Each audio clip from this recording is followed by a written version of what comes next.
Yo, yo, yo, this is Mark, doing another game review. If you think I came here with a plan, you are dead wrong. If you think you're not about to see Spider-Man play Ultimate, you are dead wrong. And I actually paused on a screen that has the names of the teams on it instead of just a blue screen or a random field. So, without further ado, we're getting rolling. So, yeah. There was Spider-Man. He was there. So we were slow getting down here. I don't know what was happening at the first point, though.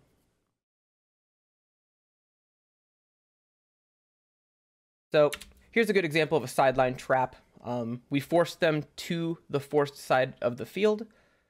So then that's me here. I'm setting up a mark this way, which would leave the open space kind of here-ish. You could probably get something off like that way-ish as well. So this is kind of your open space to work with. There's some behind as well, but we're gonna concede. But the rest of this is the closed or the break side of the field, which is convenient then, because that's obviously much more difficult to throw into, and that's the whole reason why we were more comfortable getting them to that sideline. But once we're on there, we really want to try to keep them on it.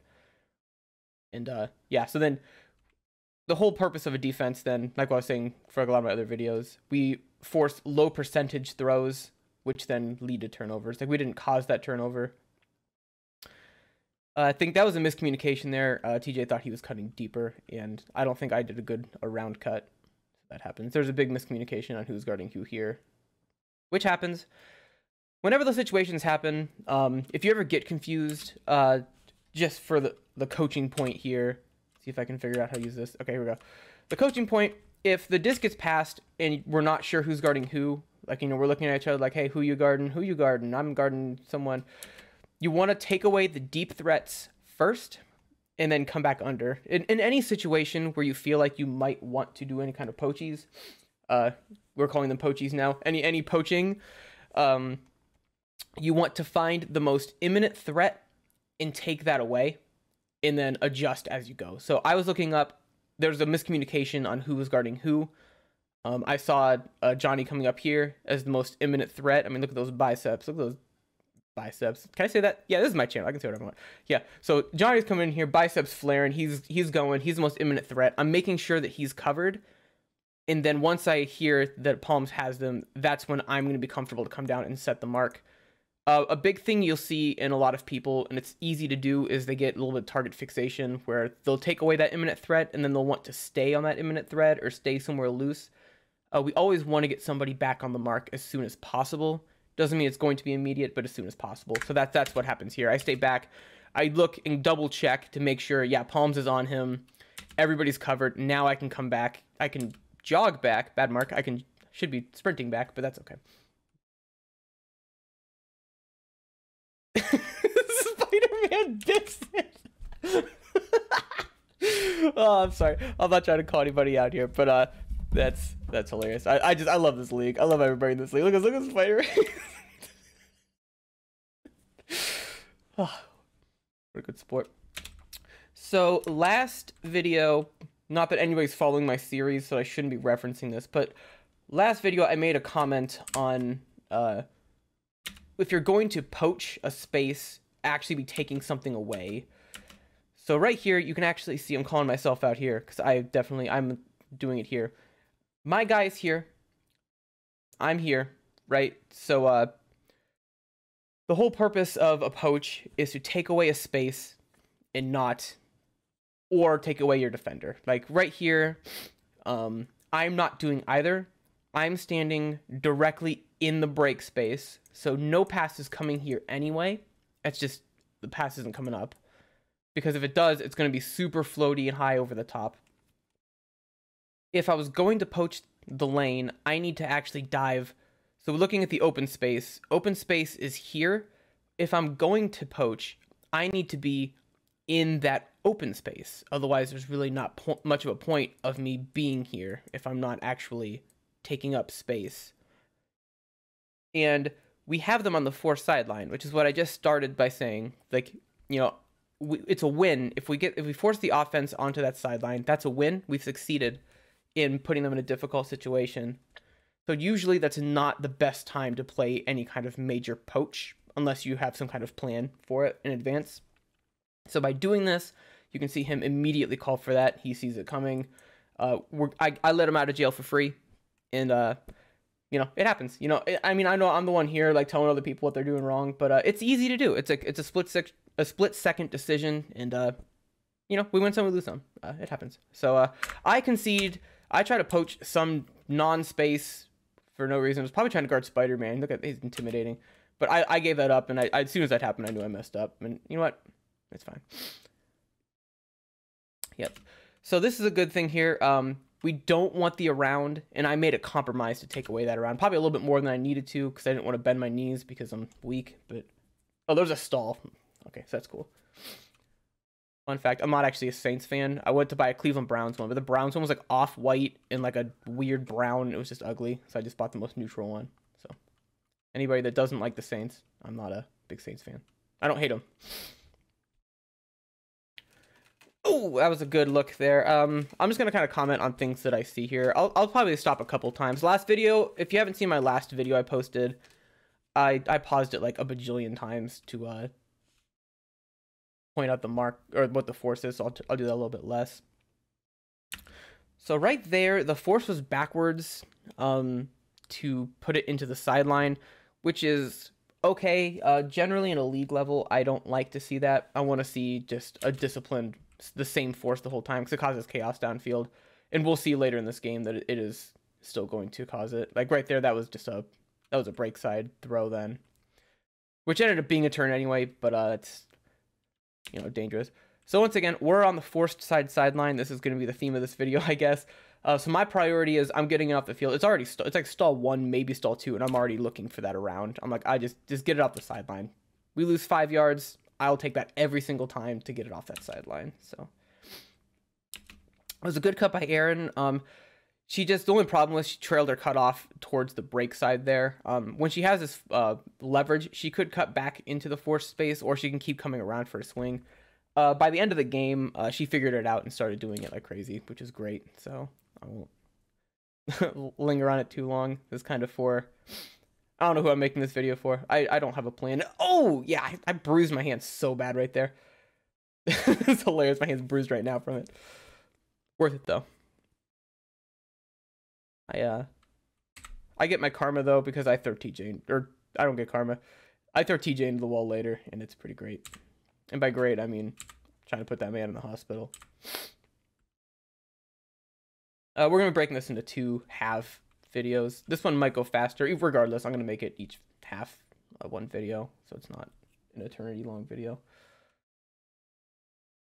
They're doing a set play here. I'm going to show it the next time they do it. But this was generated off of a set play. Big thing here, if you're the small guy, you generally want to, because what Palms did was run behind Johnny to try to body him out. If you're going to do that, you got to kind of commit to bodying really hard. A lot of times, I'll try to push into their chest really hard and see if they'll overstep, because once they overstep, you don't let them reconcede, but it's hard, because that height difference feels bad, so, it's Johnny being Johnny. I came down here and I was like, hey, that wasn't in. Everyone was like, oh, calm down, Mark. That was in. I was like, okay, am I being sweaty? I must be being sweaty, but that was not in. Look at this catch. Look at this catch. Right there. Not in. My unofficial wavy line ruling says not in. But I'm not actually sweaty. I love Johnny, so it's all right. Because his foot came back right after he caught it. But yeah, that's why I was running down. So it's all good. But yeah, so that was a set play they do. It's called Another One. I'm going to mention it in a couple more plays, or a couple more points, what's going on with that.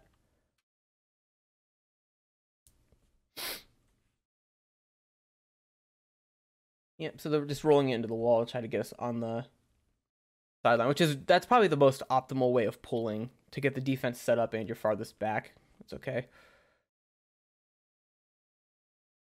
Yes, right here I go deep. I mean, I just had leverage. I went out there. Yeah, I didn't mean to celebrate in his face. I didn't realize. I was like, yeah, let's go. Oh, okay. No, he's being nice. Yeah, I appreciate you, man. And then I went to celebrate again. So that was no BM from that. Oh, I went in there.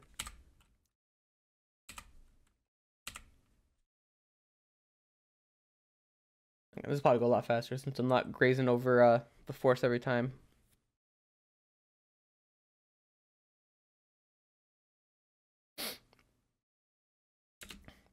That one's still hard to see. I think there's another one that comes up that we'll do that. I'll show it for. Troy gets down there though. The only thing Troy did wrong there was can I do that one time? Yeah, he just misread the disc, and which that'll come with time. I'm not worried about that at all. Troy was running his whole butt off that whole game. I'm gonna try to not use bad language.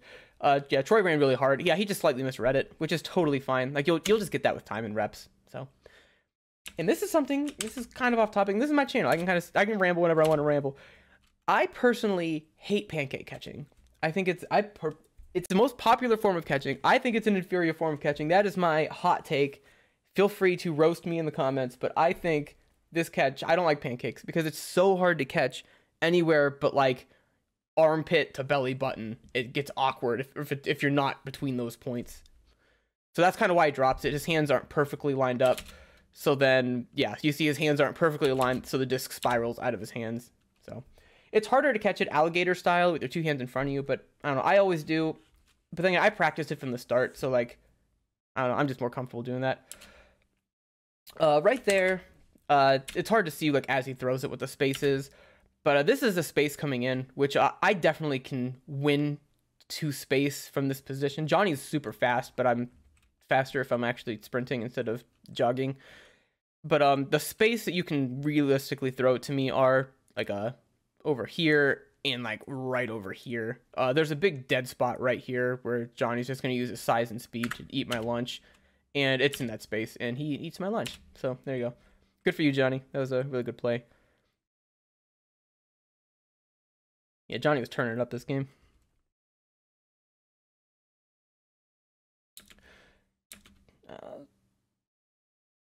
Yep, so yeah, we're just forcing flick. We're letting these throws come up. Ideally, the receiver's not as open, but like this is totally fine. They're close to the sideline. This is a good position to be in. So right here, we're gonna see. I actually don't know what's gonna happen here, but hopefully, we're seeing right now TJ put himself on the forced side of his receiver, since the open space that they want is like this area. Like this is where Kevin wants to cut to right now. This being Kevin.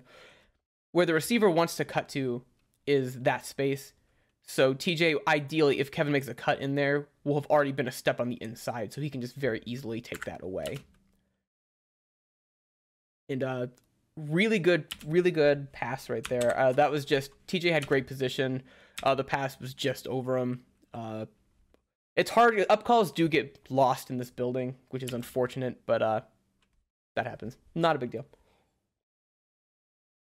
We made him work for it. And if that would have been an average, like like a slightly offline pass, TJ definitely would have eaten it.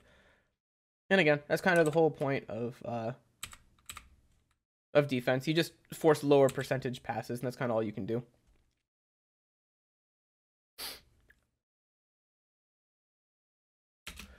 So right here, just to do a random force check, they're forcing us home because our stuff's over here. This is our our sideline people. So we're on the that's the home sideline, opposite of the camera.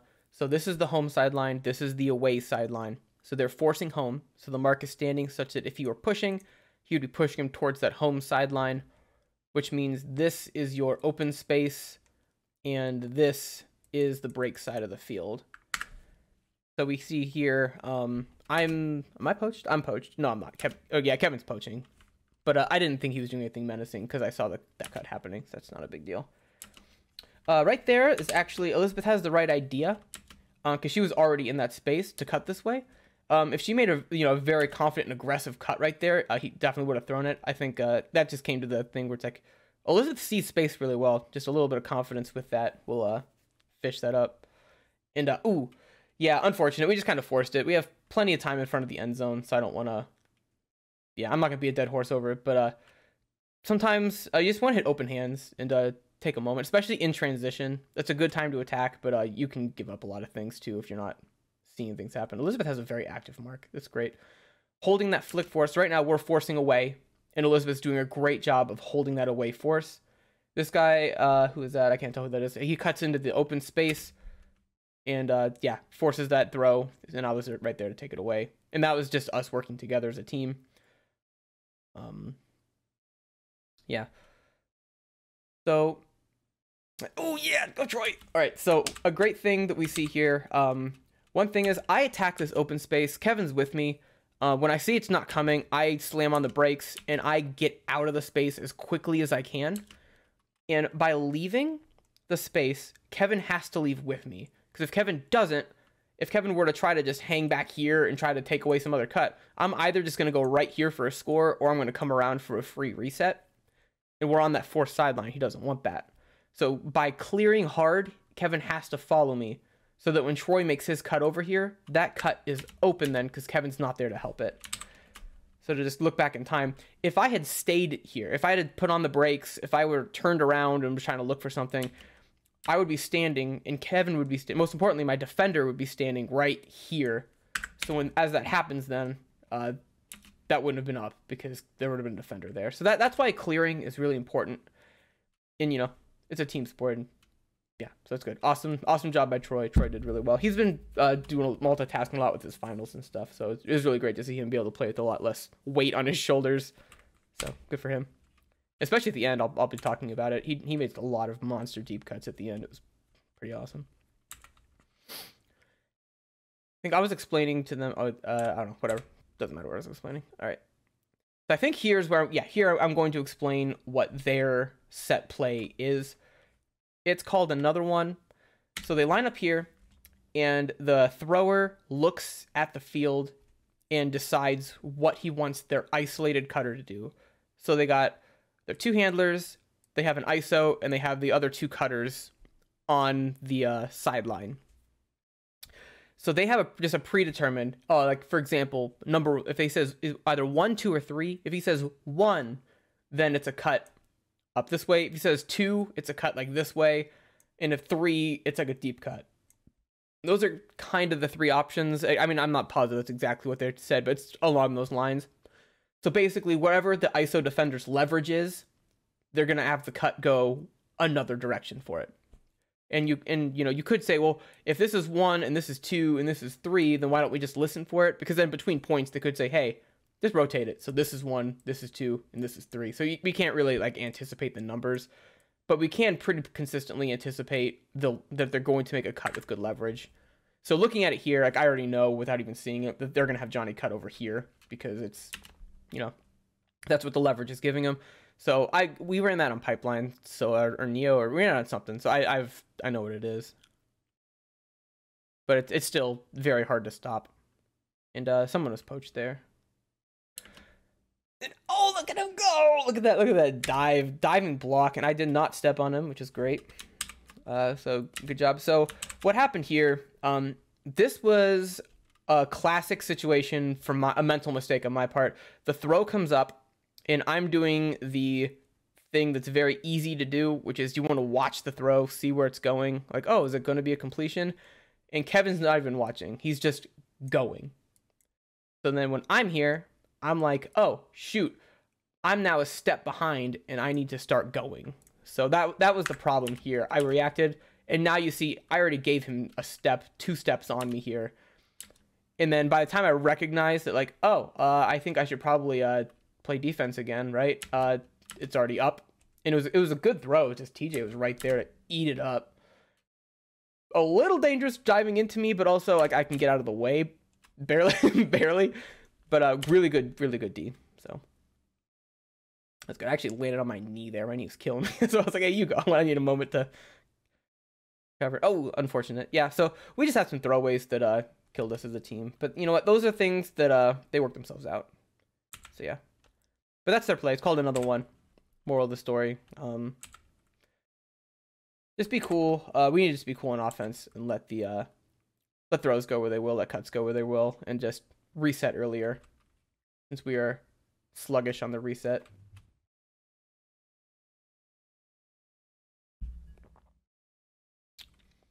Yep. So this is a home force right now,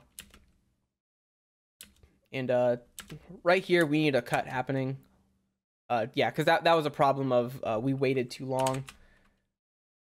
So this is 6 seconds ago. So right here, probably stall 3. Yeah, so Palms is looking for it. Yeah, so just being a little bit more patient with that, or starting earlier. I actually don't know exactly what the stall was.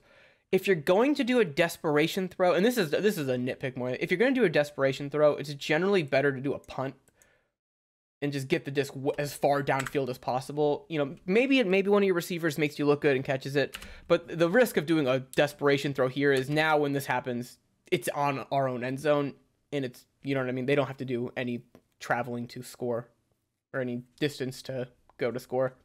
So that's the only real feedback as far as the throw goes. It was probably stall 6.5 when that went up, which, you know, I guess it happens. So I don't know if there's anything noteworthy that happens here other than Kevin is good at cutting. So dang it, Kevin.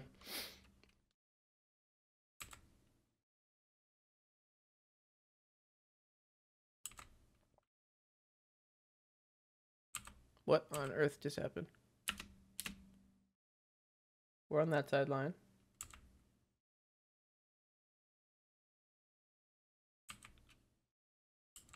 Oh, okay, I see. I was confused. I'm so confused. Whatever. Something happened here. 11. Mind tracks? What's going on here? Kevin scores here. It's 3-3. So now it's 4-3. Oh, so they just skipped a point. That might have been the camera got dropped or something happened. Okay, that's fine. We scored, so that was cool. I like scoring. Scoring's fun.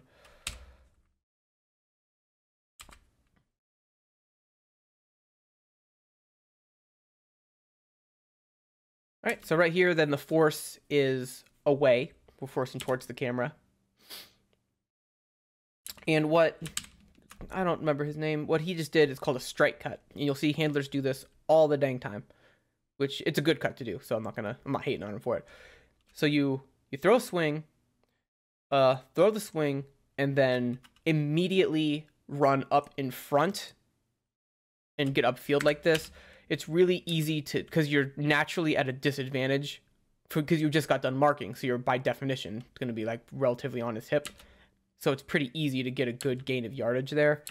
Gets you closer to the sideline, but as long as you keep it moving, it's a good look. I'm not sure where that throw is going. Probably miscommunication. Thought Kevin or someone was cutting deep.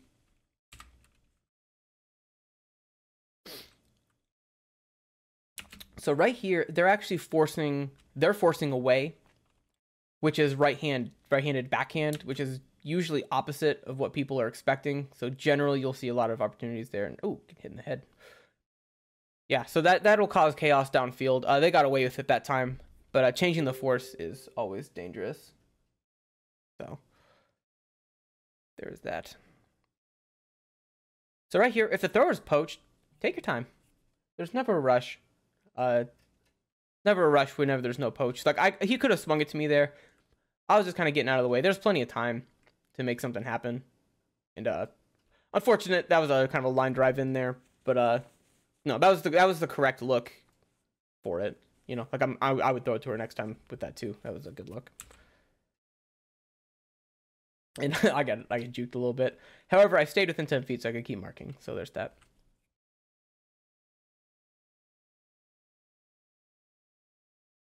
All right, turnover here. We'll see what they mark here. Yeah, so they're doing another sideline force here, which is a backhand force, right-hand backhand force. So generally, yeah, so you can see right here, this actually was probably open because of that. The defender, the faceless defender, who I don't know who it is because I can't see his face, was probably on this side of Aaron, anticipating a flick force. So unfortunate, but it happens.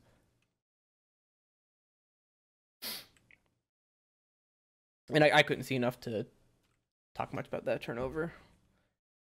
And then this is a deep one. I plant a little bit too far to the right. I should have put my foot. Yeah, I needed to be jumping from right there in order to make a play on the disc. That was just me misreading the disc. I think I had a chance to get the D if I wasn't off, because I had to like reach back behind me, which took away some of my height. So I thought I was going to wipe the disc. I was like, okay, go ahead. But no, Kevin gave me hugs. Kevin's a nice guy. But yeah, so that was just a misread of it. But I liked my positioning other than where I planted.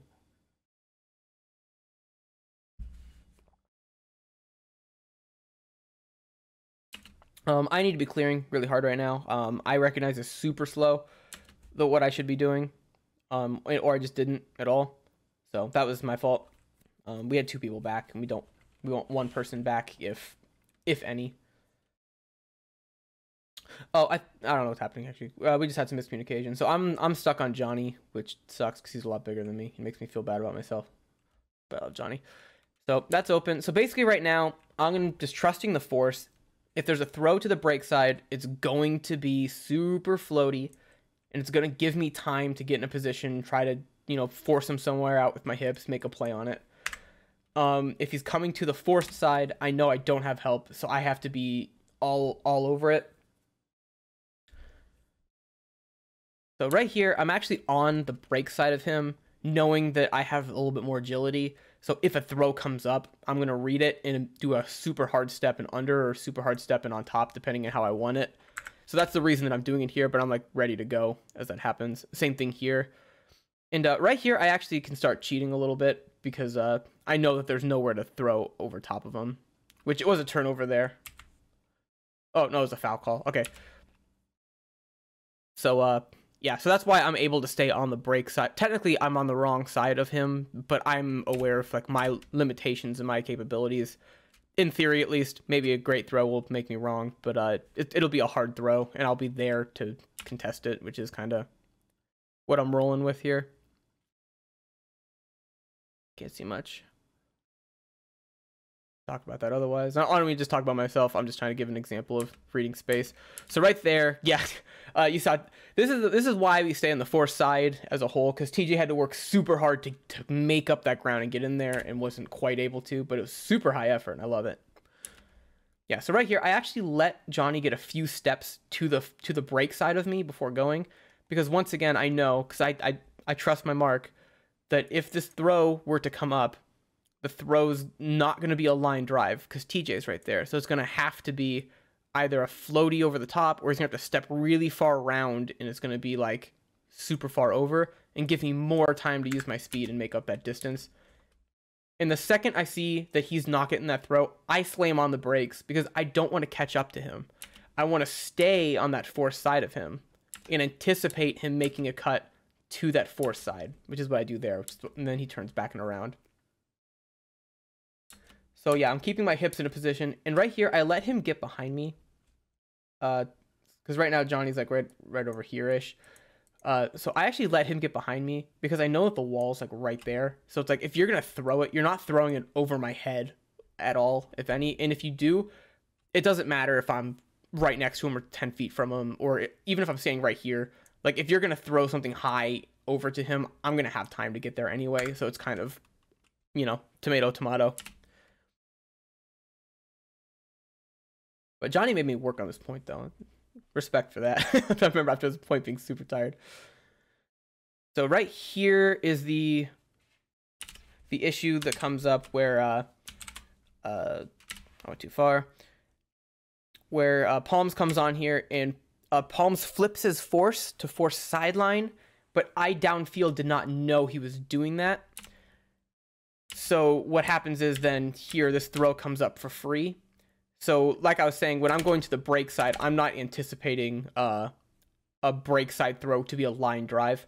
If there's going to be a break side, the way that I've been playing my defense, and kind of have to against somebody like tall and athletic and good at high pointing like Johnny, anticipate the throw being a little bit higher or having to go a little bit more around. But when it was a straight line drive right in, I couldn't stop it. There's a chance I could have made a play, but like I'm not dying for that. I actually make a joke to the sideline there. Like I'm not diving into the wall for that. I'm not. Miss me with that. Not happening. So that's all. And that was just a good lesson for communicating, for keeping that force consistent, because it can cause chaos downfield. Especially, the more undersized you are, the more that you generally are paying attention to that force. Yeah. So when this disc went up, I actually didn't know exactly where people were. I knew I had enough space to stand here because I stole a glance and then went back. But when the disc was floating a little bit, I knew there was gonna be someone sprinting at me, so that's why I kind of grab it and yank it, because I was like, I don't know where they are, and I'm not playing that game. So when I did that pump fake there, that pump fake is me telling a receiver, like, I'm not gonna throw it to you. There's probably somebody poaching it or doing something that I just didn't feel like I was gonna throw it. So if you're a cutter and you ever see somebody do that pump fake, I actually physically did a pump fake. I don't have the camera on me, so it was really dumb. But if you see somebody do that pump fake, that's usually them telling you, make another cut, change your direction, and then that'll be what we're looking for. But no, Aaron's in a great spot. Just was able to keep the disc moving, get that reset action happening, reset that stall count. Stall 7's brutal, so I absolutely love this handler motion right here. This is exactly what we want. You know, we're not even gaining a bunch of yards on each pass. Sometimes we're even losing some yards, and that's awesome because, as you can see, we're getting net gains as we go, and the stall's never getting very high, so we're never in a situation where we feel pressured to throw something that's not, you know, 100% completion. Except for that, but that's okay. That was a hard pass to make there, but it was across traffic too. But I don't know what the stall was. I wasn't even paying attention. But I'm not gonna beat that horse on it. It's okay though. Turnovers happen. But that was the case where there probably wasn't really a place to comfortably go with it.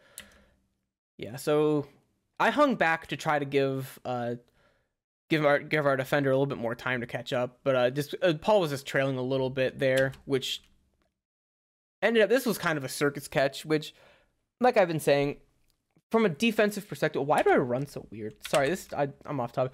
Look, I run with my arms up. I think it's because I'm used to having to be like agile or something. Or does it even make you more agile? I feel like more athletes would run like a weirdo if it made you agile. I'm pretty sure I just run like a weirdo. But yeah. So the best you can do is just give them some time to catch up. But I didn't want to concede anything too crazy. So not a big deal.